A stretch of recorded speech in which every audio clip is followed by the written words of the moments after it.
আসসালামু আলাইকুম রহমতুল্লাহ। স্বাগতম বাংলাঙ্গনে। কেমন আছো সবাই? আশা করি অনেক ভালো আছো।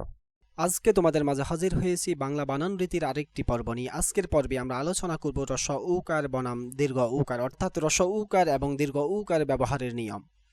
তো তোমরা যারা আগের পর্বগুলি মিস করেছ, আই বাটনে লিঙ্ক দেওয়া থাকবে, সেখান থেকে দেখে নিবে এবং পরবর্তী ভিডিও পেতে চ্যানেলটি সাবস্ক্রাইব করে আমাদের সাথে থাকবে এবং কোন কোন টপিক নিয়ে ভিডিও চাও সেটি কমেন্টে জানিয়ে রাখবে। তো আজকের পর্বের প্রথম নিয়মে তোমাদের জন্য বলা হচ্ছে দ্বিরাবৃত্ত শব্দে সর্বদা রস্ব উকার হবে। খুনাখুনি, জুলোজুলি, হুড়োহুড়ি, পুরোপুরি প্রত্যেকটি দ্বিরাবৃত্ত শব্দ হওয়ায় প্রত্যেকটি বানানে আমরা রস্ব উকার ব্যবহার করেছি। 2 নং নিয়মে বলা হচ্ছে ক্রিয়াবাচক শব্দে সর্বদা রস্ব উকার হবে, অর্থাৎ কখনো দীর্ঘ উকার হবে না।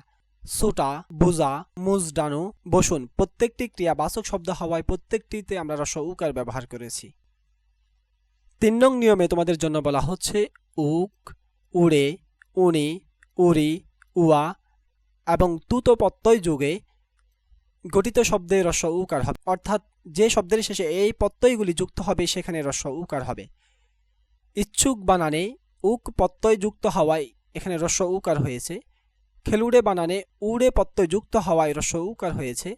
কাদুনি বানানে উনি প্রত্যয় যুক্ত হওয়ায় রস্ব উকার হয়েছে। ডুবুরি বানানে উরি প্রত্যয় যুক্ত হওয়ায় রস্ব উকার হয়েছে। পড়ুয়া বানানে উয়া প্রত্যয় যুক্ত হওয়ায় রস্ব উকার হয়েছে। পিস্তুত বানানে তুত প্রত্যয় যুক্ত হওয়ায় রস্ব উকার হয়েছে। 4 নং নিয়মে বলা হচ্ছে দেশি, বিদেশি তদ্ভব শব্দের রস্ব উকার হবে, অর্থাৎ এই 3 প্রকারের শব্দে সর্বদা রস্ব উকার হবে।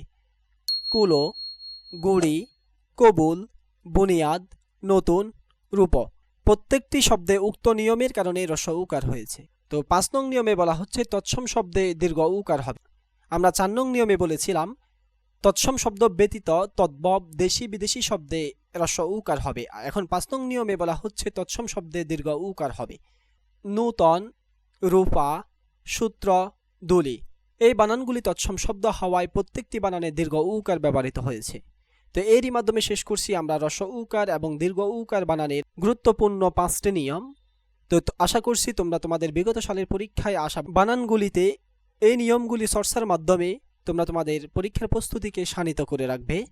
আর পরবর্তী ভিডিও পেতে আমাদের চ্যানেলটি সাবস্ক্রাইব করে রাখবে।